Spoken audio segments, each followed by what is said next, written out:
আমার দুষ্টু মিষ্টি ভালোবাসার বন্ধুরা কেমন আছো সবাই? আশা করি অনেক অনেক ভালো আছো। আমি তোমাদের নীলু আপু চলে এসেছি নতুন গল্প নিয়ে। আজকের গল্পটি শুনলে তোমাদের দাঁড়িয়ে যাবে, তাই গল্পটি শোনার আগে অবশ্যই হেডফোন ব্যবহার করো। আমার বড় এক ভাই আর আমি যে ঘটনাটা বলতে যাচ্ছি তা আমার বড় ভাবিকে নিয়ে। বড় ভাই বিয়ে করে 2003 সালে, আর ভাইয়া বিয়ে করে। আমার ভাবির পরিবারের সবাই মিরপুরেতেই থাকে, আর বিয়ে দেওয়া হয় একই জেলাতে, মানে ঢাকাতে। আমি যখন ভাবির প্রতি দুর্বলতা অনুভব করি তখন তার বয়স 23 বছর। বিয়ের পর ভাবির হঠাৎ করে বেড়ে যায়, আর বেড়ে যাওয়ার কারণে ভাবিকে আগের চেয়ে আরও বেশি সুন্দর লাগত। ভাবি দেখতে যেমন সুন্দরী ছিল তেমনই তার গঠনটাও। ভাবির যে অংশটা আমার সবচেয়ে ভালো লাগত তা হলো তার দুটি, তবে তখন এসব নিয়ে কখনো ভাবিনি। তবে ভাবির যখন একটা ছেলের জন্ম হয় তখন আমি লুকিয়ে লুকিয়ে ভাবিকে দেখতাম। যখন সে তার বাচ্চাকে খাওয়াতো আমার খুব লোভ লাগত। ভাবতাম, ইস, আমিও যদি খেতে পারতাম। কিন্তু আমার স্বপ্নটা স্বপ্নেই রয়ে যায়। তবে আমি হাল ছাড়িনি, সুযোগের অপেক্ষায় ছিলাম, আর একদিন সেই সুযোগটা এসে গেল।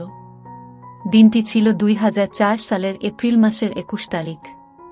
হঠাৎ করে ভাবি বলল যে ভাবির নাকি খুব শরীর খারাপ, বুকে নাকি অনেক ব্যথা করছিল। দেরি না করে তাড়াতাড়ি আমি ডাক্তার সাথে করে নিয়ে যাই, কারণ বড় ভাই তখন বাড়িতে ছিল না, আর বড় ভাই ব্যবসার কারণে থাইল্যান্ডে গিয়েছিল। তো ডাক্তার গিয়ে ভাবিকে দেখে বলে দেরি না করে ভালো একজন হার্টের ডাক্তার দেখাতে। আমি ঘটনাটা বড় ভাইকে জানাই। বড় ভাই আমাকে বলল যে ভালো কোনো হসপিটালে নিয়ে যেতে। আমি তখন একটা প্রাইভেট কার করে মিরপুর থেকে ভাবিকে নিয়ে সৌরওয়ার্দী হসপিটালের উদ্দেশ্যে রওনা হই। হসপিটালে পৌঁছাতে পৌঁছাতে আমাদের প্রায় কয়েক ঘন্টা লেগে যায়। আমি ভাবিকে নিয়ে আমার পরিচিত একজন হার্টের ডাক্তার দেখায়। ডাক্তার ভাবিকে দেখে কিছু টেস্ট দিল আর আমাকে কিছু ওষুধ নিয়ে আসতে বলল।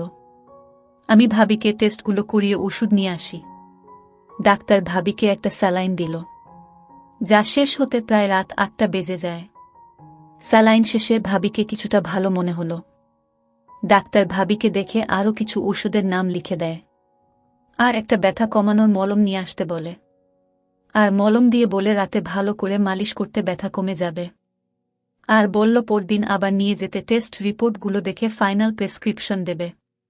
ডাক্তারের কথা শুনে আমি তো মনে মনে খুশি, কারণ আজ হয়তো সেই দিন যে দিনের অপেক্ষা আমি অনেক আগে থেকে করছি। আমি ভাবিকে আমার মনের কথা বুঝতে না দিয়ে জিজ্ঞেস করলাম, ভাবি এখন কি হবে, রাতে কথায় থাকবো আমি?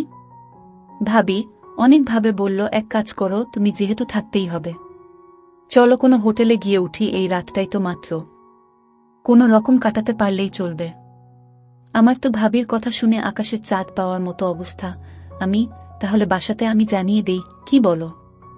ভাবি, হ্যাঁ তাই করো। আমি বাসাতে আর বড় ভাইকে ফোন করে সব জানাই। বড় ভাই থেকে যাওয়ার জন্য বলে। আমি ডাক্তারের দেয়া ওষুধগুলো আর মলমটা নিয়ে বাইরে থেকে খাওয়া দাওয়া সেরে ভালো দেখে একটা হোটেলে উঠি। হোটেলে ওঠার পর আমি ভাবিকে বলি, তুমি আগে ফ্রেশ হয়ে নাও, তারপর আমি তোমার মলম মালিশ করে দেব। ভাবি আমার কথা শুনে একটু লজ্জা পেল, আর বলল, তোমার মালিশ করতে হবে না, আমি নিজেই মালিশ করতে পারবো। এ কথা বলার সময় ভাবির মুখে মুচকি হাসি ছিল। আমি বললাম, তুমি আগে গিয়ে গোসল করে নাও, তারপর দেখা যাবে। ভাবি গোসল করার জন্য বাথরুমে চলে যায়। আমি ভাবতে থাকি কিভাবে শুরু করব।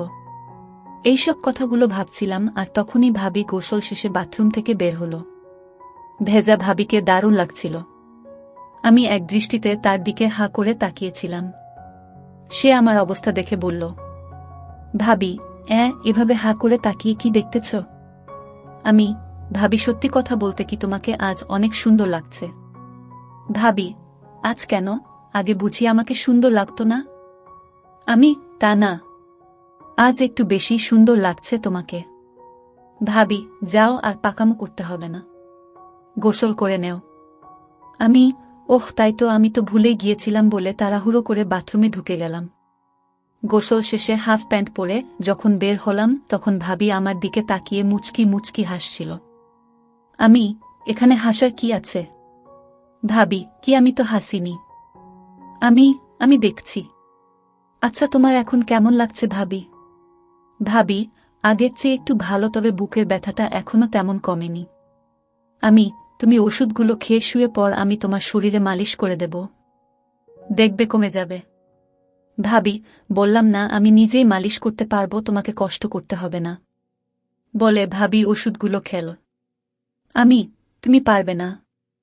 কেউ কি নিজের শরীর মালিশ করতে পারে? অর্থা বাড়াবাড়ি না করে সুন্দর করে লক্ষ্মী মেয়ের মতো শুয়ে পড়ো। ভাবি আর কি করবে, আমার বায়নার কাছে হার মেনে শুয়ে পড়ল আর বলল, অনেক তো মালিশ করার শখ, আজ দেখব কেমন মালিশ করো। আমি বললাম, ও মা, তুমি কাপড় পরে থাকলে মালিশ করব কিভাবে? ভাবি, আমি তোমার সামনে কাপড় খুলতে পারবো না। আমি কি তোমার পর নাকি যে আমার সামনে লজ্জা পাচ্ছ? আর আমি তো তোমাকে সব কাপড় খুলতে বলছি না, শুধুমাত্র শাড়িটা। ভাবি, আচ্ছা বাবা, ঠিক আছে, আমি তো এক পলকে তাকিয়ে আছি। তখন আমি মলমটা নিয়ে মালিশ করা শুরু করলাম। ভাবি আমার হাতের পেয়ে চোখ বন্ধ করে ফেলে। আমি আস্তে আস্তে তার চারপাশে মালিশ করতে থাকি।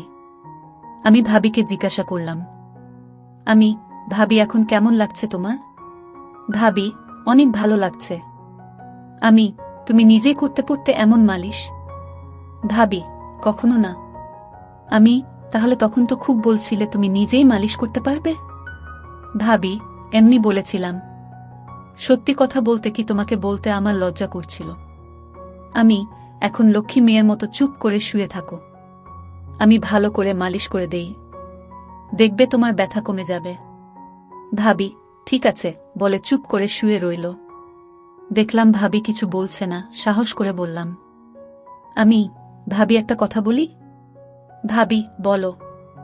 ভাবি কিছু না বলে চুপ করে রইল দেখে আমি আবার বললাম, ভাবি তোমার খুলে দেই। ভাবি, দেখো এগুলো ভালো না, তুমি আমার আপন দেবর, আর আমি কিভাবে তোমার সামনে অর্ধ হব? আর আমি তাড়াহুড়োর ভিতরে কিছু পড়িনি। এখানে তো তুমি আর আমি ছাড়া আর কেউ নেই। আর এখানে খারাপের কি আছে? আমি তো তোমার ওগুলো অনেকবার দেখেছি, তাই আমার সামনে লজ্জা কিসের? আমি তো শুধু তোমার ভালোর জন্য বলছিলাম। এই বলে একটু অভিমানের ভঙ্গি করে বললাম, থাক লাগবে না, বলে আবার মন দিলাম। ভাবি কিছুক্ষণ ভেবে বলল, ও মা, আমার দেবরটা দেখি আমার উপর রাগ করেছে, বলে আমার মাথাটা তার দিকে তুলে নিল আর বলল, ভাবি, আচ্ছা তুমি বুঝি আমাকে লুকিয়ে লুকিয়ে দেখতে? তবে দেখ দেবর ভাবি, এসব ঠিক না, আর কেউ জানলে আমার তো সর্বনাশ হয়ে যাবে, আমার ঘর সংসার সব শেষ হয়ে যাবে। তোমার কি মাথা খারাপ নাকি? আমি কেন কাউকে বলতে যাব? তোমাকে লুকিয়ে দেখার কি আছে? তোমার ছেলেটাকে যখন তুমি খাওয়াতে তখন তো আমি অনেকবার দেখেছি, তবে সেটা অনেক আগে। আর একদিন বড় ভাই যখন খাচ্ছিল তখন আমি দেখছি। ভাবি, আচ্ছা তাই বুঝি, এখন আমার এগুলো আবার কাছ থেকে দেখতে ইচ্ছে করছে। এই বলে ভাবি তার দিয়ে বলল, দেখো তোমার যত ইচ্ছে দেখো, আর এগুলোকে একটু ভালো করে মলম দাও। আমি তো খুশিতে ভাবি বসিয়ে দেই। তারপর দুই হাত দিয়ে ভাবির শক্ত শক্ত দুইটা ভাবিরগুলো দেখতে খুব সুন্দর ছিল। আমি মনের সুখে অনেকক্ষণ পর ভাবিকে বললাম, ভাবি তোমাকে একটা কথা বলি, রাগ করবে না তো? ভাবি, না, রাগ করব না। আমি তোমাকে অনেক ভালোবাসি। ভাবি, আমিও তোমাকে অনেক অনেক ভালোবাসি। আমি তোমার অনেক ভালোবাসি। ভাবি হতভম্ব হয়ে বলে, আমাকে কি? আমি সত্যি বলছি ভাবি, তোমাকে আমি সব সময় লুকিয়ে লুকিয়ে দেখতাম। ভাবি, কি বলছো তুমি এসব কথা? আর কি কি দেখেছ আমার? আমি বললে তুমি রাগ করবে না তো? ভাবি, না, করব না, বলো। একদিন তোমাকে বড় ভাই কাজটাও আমি দেখছি, আর তখন থেকে আমারও তোমাকে খুব ইচ্ছে করত। ভাবি, না বোঝার ভান করে, কি ইচ্ছে করত তোমার আমার সাথে? বড় ভাই যা করছিল। ভাবি, তোমার কি মাথা খারাপ হয়েছে নাকি? তুমি জানো তুমি এসব কি বলতেছ? তাছাড়া আমরা ভাবি দেবর। তুমি তাহলে কিছুই জানো না? আজকাল সবই সম্ভব। আমি অনেকগুলো ছবি দেখছি যেখানে শুধু দেবর ভাবি কেন, ভাই বোন মা ছেলে তো ওইসব কাজ করে। ভাবি, আমি বিশ্বাস করি না, তুমি সব বানিয়ে বলতেছ। কসম ভাবি, আমি কিছুই বানিয়ে বলছি না, সবই সত্যি। প্রথমত আমিও বিশ্বাস করতাম না, কিন্তু যখন দেখলাম তখন বিশ্বাস না করে থাকতে পারিনি। আর এছাড়াও বাজারে অনেক গল্পের বইও পাওয়া যায়, যেখানে মা ছেলে, বাবা মেয়ে আর ভাই বোন, ভাবি দেবরের গল্পে ভরপুর। ভাবি, তুমি কি সত্যি বলতেছ? আমি ভাবি, আমি কি তোমাকে মিথ্যে বলবো নাকি? আর কসমও তো করলামই। কসম করে কেউ কি মিথ্যে কথা বলে নাকি? ভাবি কিছুক্ষণ চুপ করে থেকে বলল, আচ্ছা ওইসব বাদ দাও। আমি বুঝতে পারলাম ভাবি কিছুটা দুর্বল হয়ে পড়েছে। তাই আমি এবার দেখি ভাবির শ্বাস ঘন হচ্ছে। আমি একবার উপরে যাই, আবার নিচে নেমে আসি। কিছুক্ষণ পর ভাবি আবার জিজ্ঞেস করে, ভাবি আচ্ছা আমরা যা করছি তা কি ঠিক? আমি বেঠিকের কি আছে? আর আমরা দুইজন তো মানুষ। আর যদি চায় তাহলে সেখানে সমস্যা তো থাকার কথা নয়। আর তুমি কি জানো পৃথিবী শুরু হয়েছে পারিবারিক খেলা দিয়ে। আগে তো দেবর ভাবির ভাই বোনের বিয়ে বৈধ ছিল, আর তা হতো অনেক ধুমধাম করে। আর অনেক জায়গায় বাবার যদি কিছু হয় ছেলে তার মাকে বিয়ে করে। এরকম আরও অনেক কাহিনী আছে। ভাবি তাই নাকি? তুমি এত কিছু জানলে কি করে? আমি বই পড়ে। ভাবি তাই তো বলি, আমার প্রতি তোমার এত মনোযোগ কেন ছিল? আচ্ছা তুমি তাদের মতো আমার সাথে। তুমি যদি মতো দাও তাহলে তোমাকে ভালো করে, আর এটা আমার অনেক দিনের আশা। একমাত্র তুমিই পারো আমার আশাটা পূরণ করতে। ভাবি ভাবি আমি হ্যাঁ তুমি। ভাবি কিন্তু আমার খুব ভয় করছে যদি কেউ জেনে যায়। তুমি আর আমি যদি কাউকে না বলি তাহলে কে জানবে? ভাবি তা ঠিক, তবে এটা করা কি ঠিক হবে? ভাবি তুমি শুধু শুধু চিন্তা করছো। কিছুই হবে না, আর কেউ জানবেও না। আমরা তো আর সবার সামনে না। এসব কথা বলতে বলতে আমি ভাবির কাছে, তা ভাবি এতক্ষণ খেয়াল করেনি। পরদিন সকালে ফ্রেশ হয়ে হোটেল ছেড়ে দিয়ে আমরা নাস্তা করে হালকা মার্কেটিং করে সকাল 9টার দিকে আবার হসপিটালে যাই। ডাক্তার বলে চিন্তার কোনো কিছু নাই, রিপোর্ট নরমাল। তবে যে ওষুধগুলো দিয়েছি তা চালিয়ে যান, আর 1 মাস পর এসে আরেকবার চেক আপ করে নিবেন। আমরা ডাক্তার থেকে বিদায় নিয়ে বাসার দিকে রওনা দেই। আর ওই দিনের পর থেকে আমাদের প্রতিদিনই হয়ে থাকে। আবার কখনো ভাইয়া যদি দেশের বাহিরে যায় তখন আমাদের রাতেও হয়। আর এভাবেই আমাদের ভাবি দেবরের সম্পর্ক চলতে থাকে, যা আজ পর্যন্ত চলছে।